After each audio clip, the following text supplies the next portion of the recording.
All right, welcome back to the PODTAGON. Today we have a special double segment where we cover 10 topics in 2 parts, addressing pressing issues in MMA that nobody else wants to touch with a 10-foot barge pole. So we're going to take the responsibility for that one right on. Anyway, yeah, so we're back with another episode of Yeah or No, with one of the best friends of the channel, Antoine from Making the Walk MMA. How you doing, brother? Doing pretty good, man. Pretty good. It's cold. That's why I got this on. You never know when finally caught up. I was wondering what the hat was about. Actually, I didn't ask. A wind, and then I'm trying to get this Nike endorsement. But I'm good, man. Yeah, you know, it could be on the way, man. It could be on the way. So yeah. Anyway, we're going to be doing this on the channel to again, just address some topics that people tend to want to avoid, and I think it's a good opportunity to have a back and forth in doing that. So we're going to start with 5 topics. Again, they'll have yeah or no answers, and then both of us will have a chance to lay this out for the court of public opinion, where they'll either eat us alive or burn us at the stake for being the filthy casuals we apparently are. Sound good?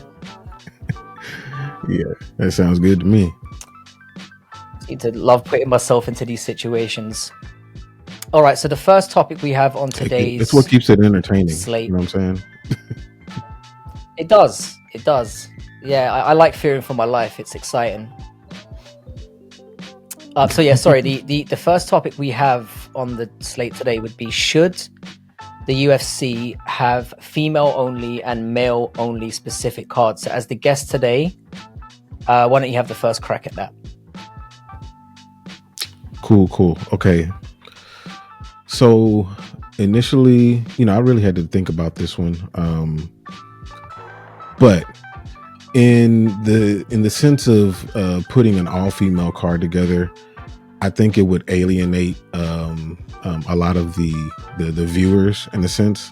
Because first of all, just by the numbers, obviously there are a lot more male viewers than female viewers.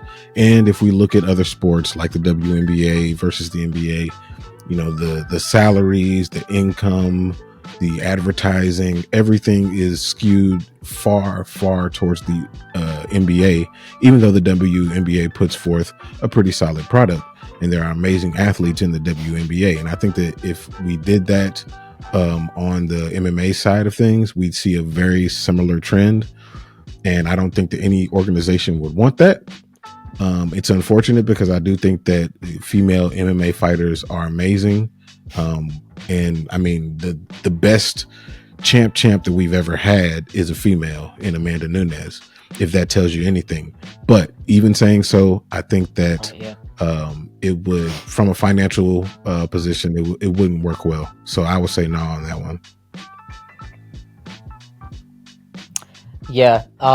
Again, this is probably going to surprise you because you know how much smack I talk about women's MMA in general. But yeah, I agree. I don't think the UFC should have yeah.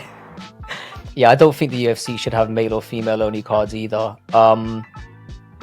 As funny as it would maybe be to do this, I think their headquarters would probably end up burned to the ground before the ink was dry. So I wouldn't do this. Now, we had a little discussion about this before, and I originally thought that if they did something like this, I'd probably skip cards. But honestly, considering what a massive fan I am of the sport, I would never do that. But I'm not confident, as you kind of alluded to there, that a massive bulk of the fan base would feel the same. For all the joking that I do, that female fighters tend to be more skilled when you go unskilled when you go down the divisions, and that there's a lack of depth across every division. It's important to remember that they are much newer to the sport, and over time, I think as the longer they're in the sport, I can see the talent pool improving.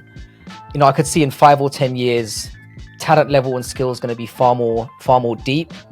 And ultimately, with for all the joking I do believe in equality, and men and women should have the same opportunity to showcase their talents on an equal level, and women should have the same opportunity to have a showcase with the men.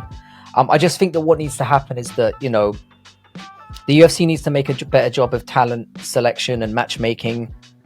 So I kind of, at times when the female fights aren't as good as they could be, I feel like the UFC is generally to blame for that. You know, what I think they need to start doing, organizations across the country, is putting more effort into investing in grassroots. You know, more of a drive to get women involved in the sport, be it as a hobby, and then see where it leads from there. And then give it a chance from the grassroots level to kind of grow naturally. But yeah, I'm with you. I feel like if they separate it, it's just going to hinder growth completely, and ultimately that would not be good for the sport overall. So great. So we'll move on to topic 2 then. Should the UFC introduce a tournament format? I guess I'll have a crack at this one first. All right. Yeah. So I spoke about this a little bit of it. I spoke about this in a little bit of detail in my video where I talked about what changes I'd make as UFC president. And I'm kind of bringing this up again because, as I mentioned before, you know, you're the adult in the room, and we kind of need the perspective of somebody that doesn't look through everything, you know, look through it like in the lens of a hyperactive toddler, which is what I've been accused of being from time to time. Now again, this is this is something we kind of talked about a little bit before, and I do strongly believe that it should be reinstated, but I have a caveat or two for how it should happen. And I think that it should, at first I thought it should be something that should be widespread across an organization, but I think it would be really good as something that maybe applies to fighters that sit outside of the rankings. I had 2 ways. There are 2 ways that kind of the tournament format kind of takes place in the modern era, you know, which is what I touched upon in the video as well. You know, you've got the tournament format where the champion's involved in the first bracket and then defends it every turn, and then you've got the alternative where you use the tournament bracket to crown a number 1 contender. So which is one of them is used in Bellator and one of them's used in ONE, I believe. My motivation mainly behind doing this is I just kind of feel like the rankings have become a little bit irrelevant, and I just think that adding a structure in place like that would help UFC fighters to have a clear goal at the end where they all get an equal opportunity to have a crack at doing something, and that it wouldn't be entirely out of their hands as it tends to be. You know, you kind of eliminate the element of favoritism you sometimes get from UFC management, and it's just kind of about giving people a fair chance. And then in the event that somebody gets injured, you can always move somebody in who maybe either got eliminated early or is doing well outside the rankings, so that the tournament can still keep going, because it is often a criticism that gets, you know, directed at tournament format stuff. You know, what happens if somebody gets injured? It ruins the whole thing, but just gives an opportunity for somebody else to step up. And so yeah, the main thing for me is I just want to put an end to log jamming and just have a clear direction or a clear goal that the fighters think that they can fairly move towards, and that's kind of where my stance on it is. That's not a bad stance. It's not a bad stance. The way that I see it is, as far as the UFC is concerned, why copy the losers, to be honest? So, like, I think that there's definitely a place for a tournament format. I think that if you're introducing a new division, let's say, you know, and we spoke about this on in a previous video, the 165 division. If you're instituting a new division, yes, you should absolutely have a tournament that will bring excitement to the division, and it will help establish a pecking order and a champion for that division. I really like that idea. But as far as the rankings and things like that, I think the solve for that is to allow people in the media, just like they do in college football, to be the ones to make the decision on the rankings themselves. Those are independent people away from the management of the sport who can help make those decisions for who is ranked where. And I also think that people like me and you should definitely get a vote in that. So if UFC, if you're watching, definitely give us a vote. But I've been waiting for I think the fix is for real. The UFC needs to fix the rankings part, so we put more stock in the rankings and understand where those rankings come from, and really boost the validity of the rankings. So therefore, the matchups that occur as a result of the rankings will feel more real to us, more relevant.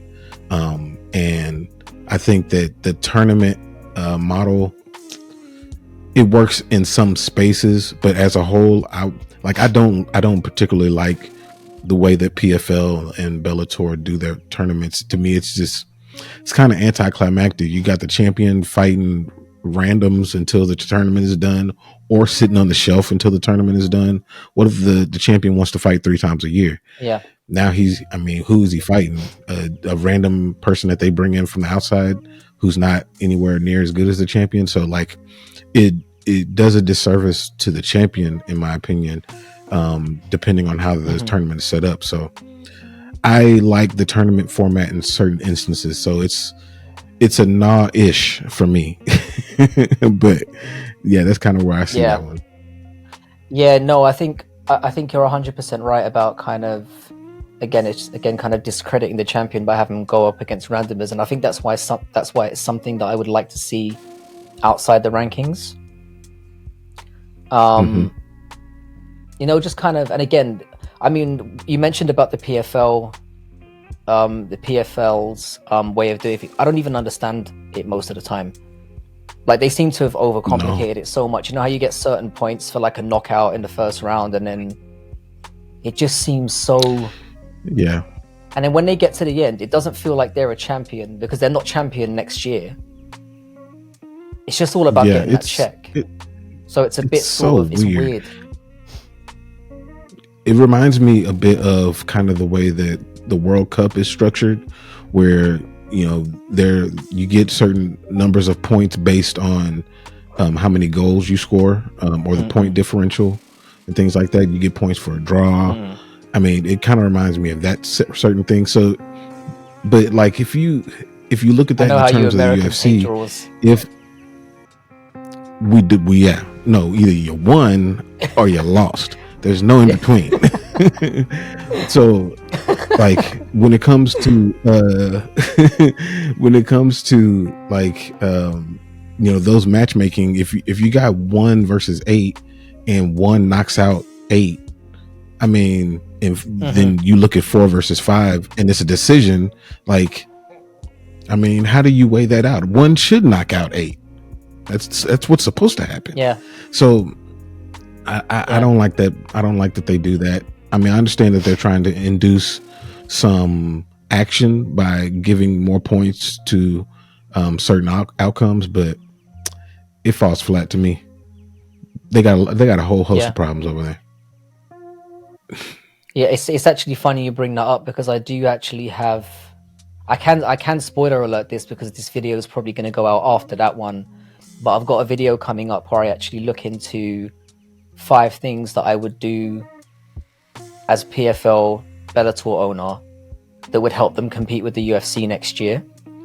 So it is something that does come up, and it's one of the videos I'm really looking forward to doing, because I've been promising people for ages that I'm going to stop talking out of my asshole and actually talk about some of these things, you know, because I'm always saying I'm very UFC biased, and I need to address that a lot more this year, and cover a lot more of, even if they're complete total losers, they do deserve some kind of time. But no, I love the points you've raised. I think you're absolutely correct. And again, drop your comments in the section. Drop them in the comments section. Tell us what you think of the tournament format and how you would implement it. All right. So topic number 3. We have, should the UFC implement an instant replay system in the case of a controversial stoppage? So I'm going to let you have this one first, bro. Yes, that's a resounding yeah. To me, I feel like there has been a unnecessary amount of criticism towards the referees for stoppages. And in my opinion, and I've heard different referees echo this, a early stoppage is better than a late stoppage. You don't want somebody getting, their face caved in, and now they're slurring their words, and they, don't know who their children are. You don't want that. You'd rather them be upset with you for an early stoppage. But in light of that, there has to be an equal balance to negate those early stoppages. And if there's a instant replay or some sort of camera angle, and this is something that actually the other organizations get right, with those goofy glasses that the referees wear, where they're able to see these different angles and analyze things. They look like idiots, but they are able to see what's going on, and that is beneficial to the fighters. And getting it wrong, which again, the referees are human and they're going to get things wrong. I'm not talking about Mario Yamasaki. I'm talking about the Herb Deans, those of people of that caliber. They do get things wrong too, but I think an instant replay is going to be something that props them up and helps them do their job better, knowing that they have a fail safe just in case there's something that they happen to have missed. So I would say a resounding yes to that one, because they need something to help them, because they're the third man in the cage, and they're the only one that gets the blame for things like that. Even though, like I said, they're human, they can only see things from one side, and that's always not the best angle. So they need help. Again, this one was pretty easy, and I like the fact that you've kind of raised the issue of referees needing to be protected, because I think, as we know, there have been some very, very questionable decisions over the years that referees make, but usually 99% of the time, as you alluded to, it's usually in light of a referee trying to protect the fighter, which should be the number one priority. And as we've talked about, having an instant replay system would help in a way to make referees more confident in these decisions. So we'd have less instances where we get late and early stoppages completely, because as soon as the referee sees a situation where they think the fight should be stopped, they can say, right, I'm going to stop it for the safety of the fighter. You can then look at what the referee was seeing to determine, again, using the ref cams as a means of not changing camera angles in the middle of the fight and making everyone feel like you're on a boat, but actually using it to go back and actually looking back at it and seeing what the referee was seeing, and then making an educated decision at that point, regarding, all right, was the fight, because we can obviously, we have the benefit of seeing the fight from every angle, whereas the referee does not have that advantage. And again, bringing that in would have the added benefit of being able to, if the fight needs to restart, it needs to restart. If the win needs to be overturned, the win needs to be overturned. And again, you're then putting it to committee then to turn that out, as opposed to having something happen where the referee makes a mistake, the fight gets called incorrectly, and then the referee has to carry that blame for the rest of his career. Because people hold grudges when they lose money, and people hold grudges when their favorite fighters lose in a situation. And I'm somebody who's been equally salty in both situations. So just having an opportunity where it can at least be explained as to how that situation has come about. And for the better part, referees do tend to have a lot of integrity. The majority of them are very, they're doing a very, very hard job, and they're very, very good at it. And if us as armchair casuals think we can get in there and make the right call every time when someone's life's on the line, then we don't know what the hell we're talking about. So there's so many scenarios that can play out in that. You can use it to reset a dominant position if something's been stopped too early, or again, it's grounds for it to go to a commission and possibly be turned over later. What it boils down to for me, and it's something that we again alluded to before, it's just the amount of careers get ruined from this situation. I mean, you look at the situation with Peter Yan, for example, who I mean, he obviously did Yep. knee Aljamain Sterling in the face, so I don't know. I don't think his career would have been that different. Because it was a mistake that he made and ultimately suffered for. But just think about the situations where fighters have gone on horrible slides and never recovered from it as a result of an incorrect decision inside the cage that wasn't really anybody's fault other than the fault of circumstance, So I'm completely behind that. I think this is one of the easiest topics we've ever done. And as you said, we do it in major sports all over the country. Speaking of Peter Yan, that was he's one of the people that I kind of highlight on my Your Favorite Fighters Are Struggling video that I just released.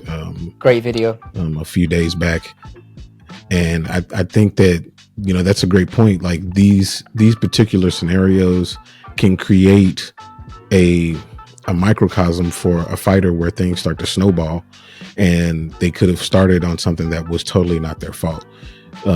Winning is contagious and losing is contagious too.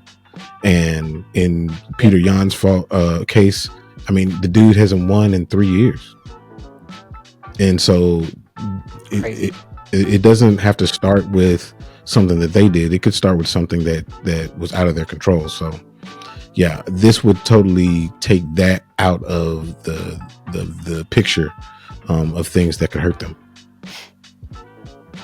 No, definitely, I completely agree. And again, it's as we talked about before. How many major sports have a replay system, and yet we don't have one in probably one of the most dangerous circumstances sports-wise that you can have. You've got guys that are trying to munt each other's heads to the moon, and we've got nothing in place to say, right, what happened? How did it happen? How can we correct this?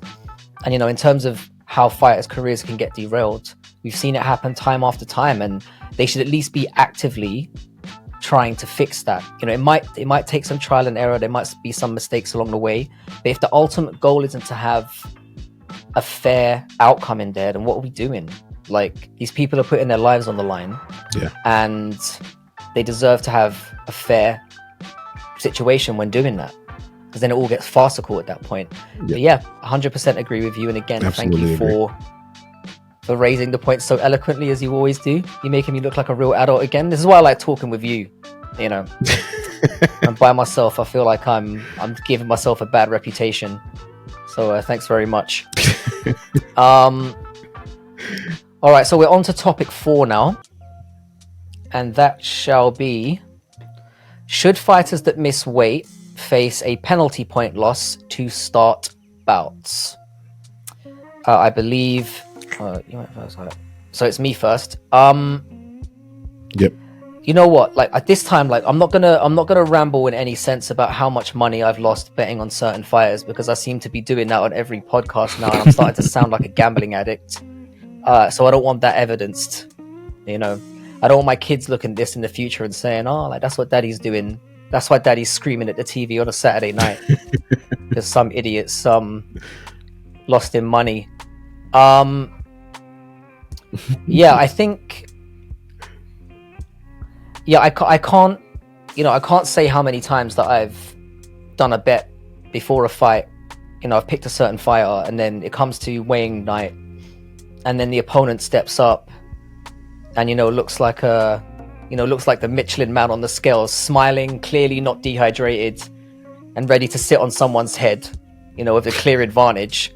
And I'm there thinking, right, just rip up that bet slip right now. This was a bad idea. I think what bothers me about the weight cutting situation is I think it's really getting to the point where some fighters are deliberately not cutting those last few pounds to gain that advantage.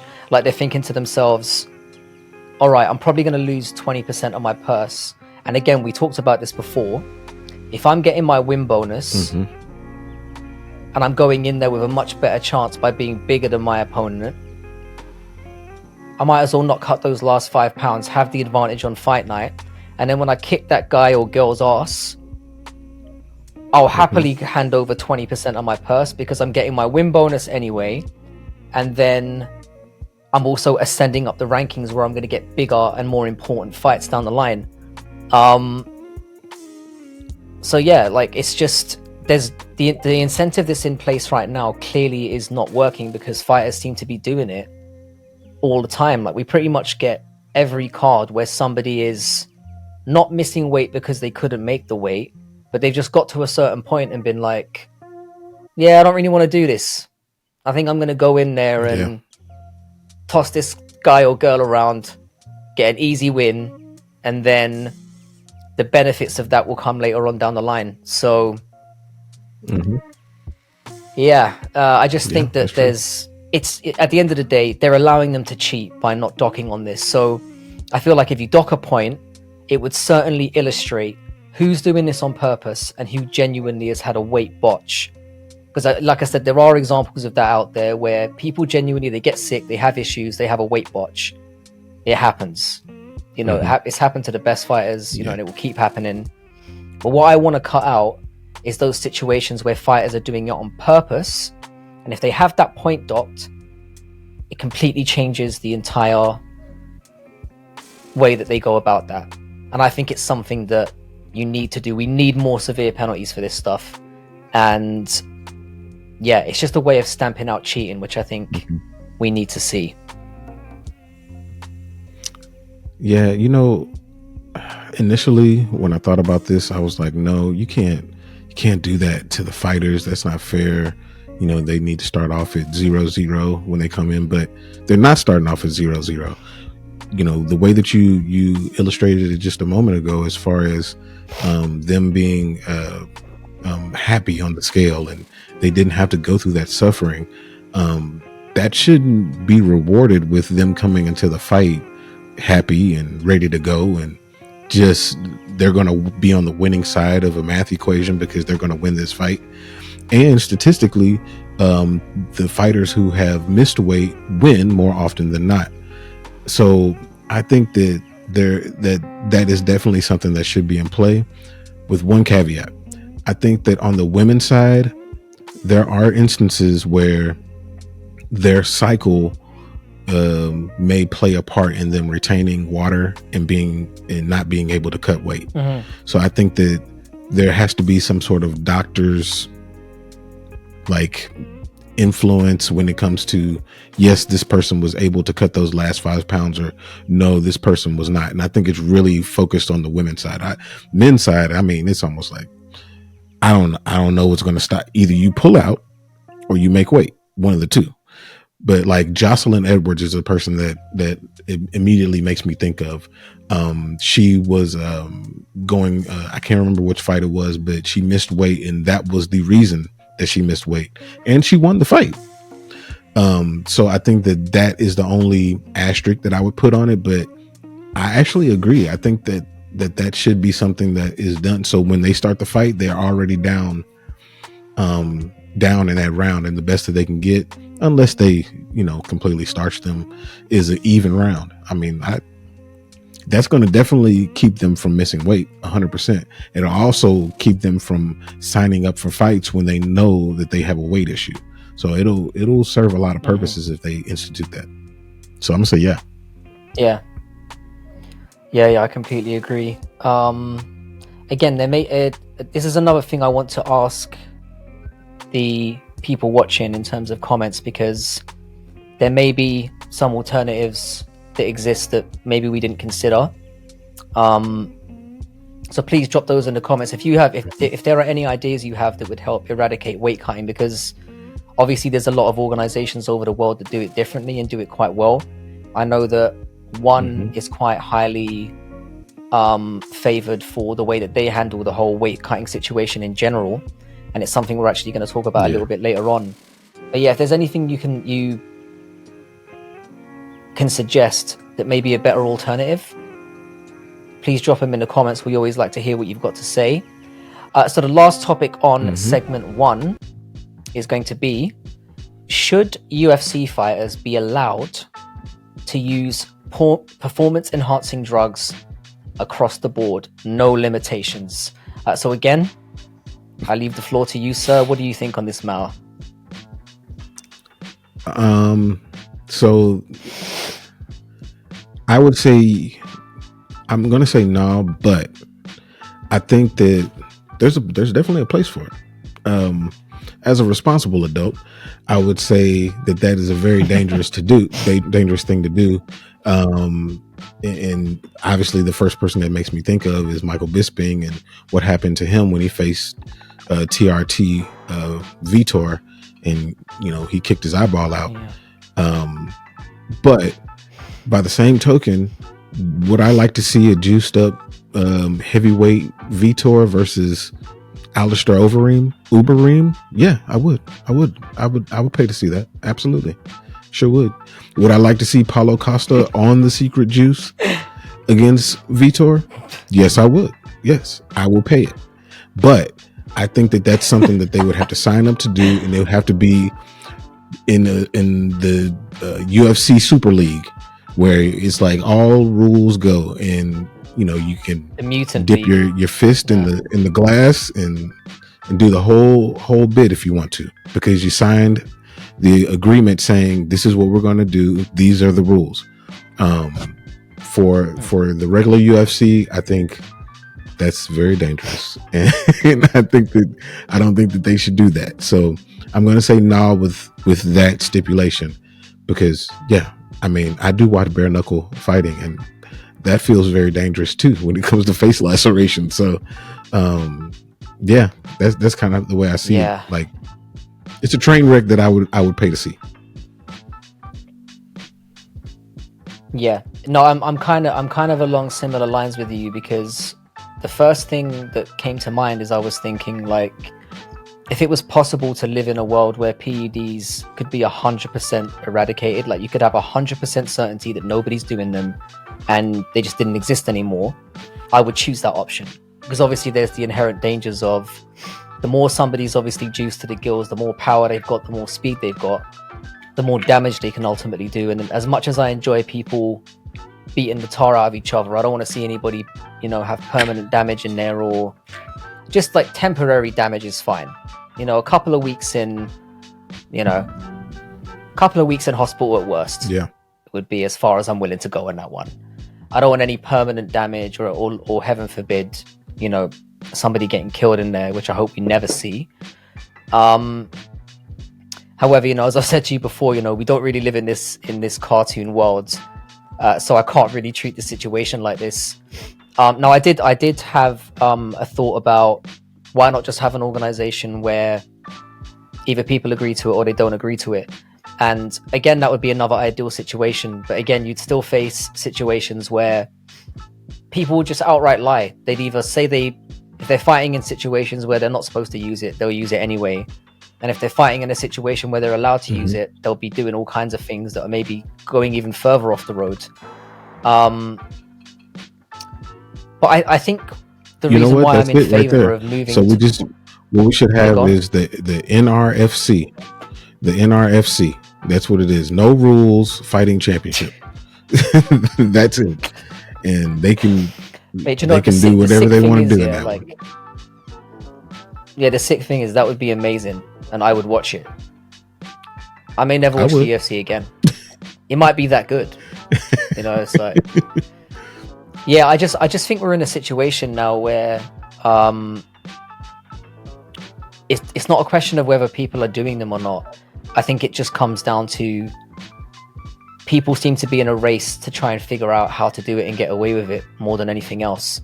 If you believe the rumors that go around fighting circles and all the rest of it, it seems to be that everybody seems to be doing or up to something.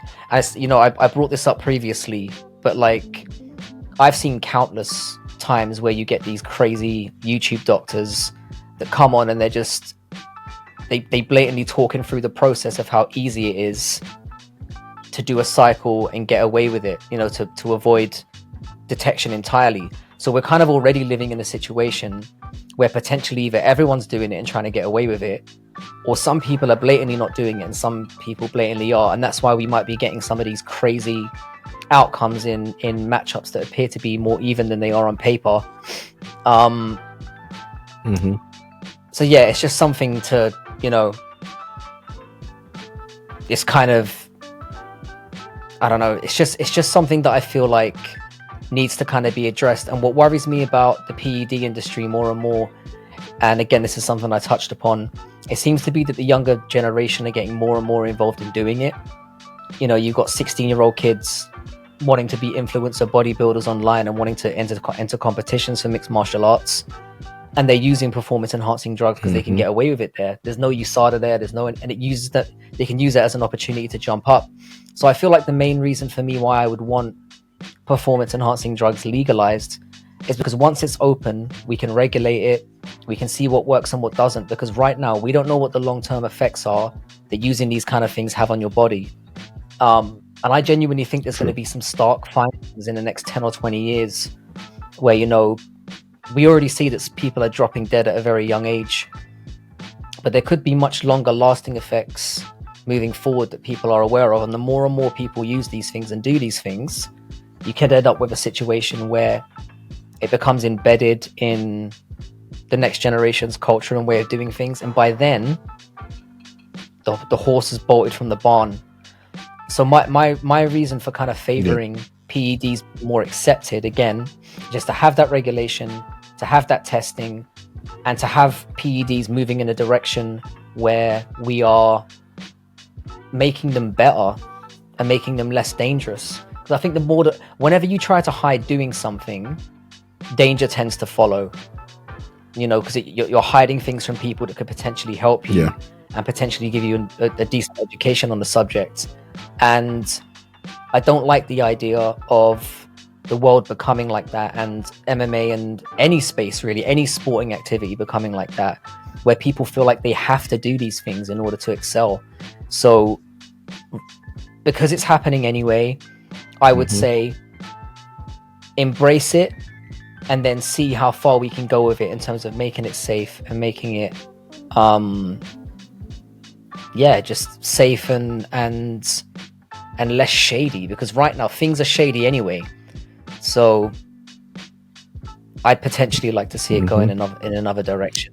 And part of me would really enjoy the freak show. It's like what you said about like a juiced up Vitor and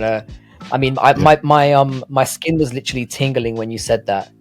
Like a juiced up two juiced up guys going in there and absolutely, you know, putting holes through the floor and the fence getting ripped off his hinges and all cut. I'm down for that kind of drama, so that would be fun to watch. It reminds me of it reminds me of the Incredible Hulk versus the Abomination. Those are two juiced up dudes. See, that's fighting there each you other. are, and it's even. And we might get to see that in our lifetime, because if they're both juiced up, then they're both able to hurt each other. Yeah, I'd pay to see that. I'd pay to see that in real life. Yeah, that'd be amazing. Why not? Yeah, so let's go all in. Let's just embrace the chaos and go all in. That's what I'm saying. All right, so that so thanks very much we're going to bring an end to this segment here. Is there anything at this moment in time that you want to talk about regarding the channel, or anything you've got coming up, or anything you want to talk about? Yeah, definitely. I have a couple of interviews that I'm working on. Something Dana White put out that he's reinstituting the Looking for a Fight series, and I'm going to speak to one of the fighters that are going to be on one of those cards that he's going to. So definitely keep an eye out for that. And then, of course, the fighters are struggling, as well as the last episode that we did with that, you know, me, yourself, and Spencer Kite, that works with the UFC, did on the Making the Walk channel. So if y'all aren't following that, you definitely should follow it, and as well as on Twitter. I say some interesting things from time to time, so definitely check it out and stay in tune. Great stuff. Well, thanks for you should definitely check those out. The one we did with Spencer on the UFC 300 card was really, really enjoyable. Like I had a great time doing that, and I would definitely recommend anyone who hasn't seen that already to head over to @MakingTheWalk MMA on YouTube and on Twitter. Thanks very much for joining me again for this segment, and I'll join you very shortly for part 2. Sounds good.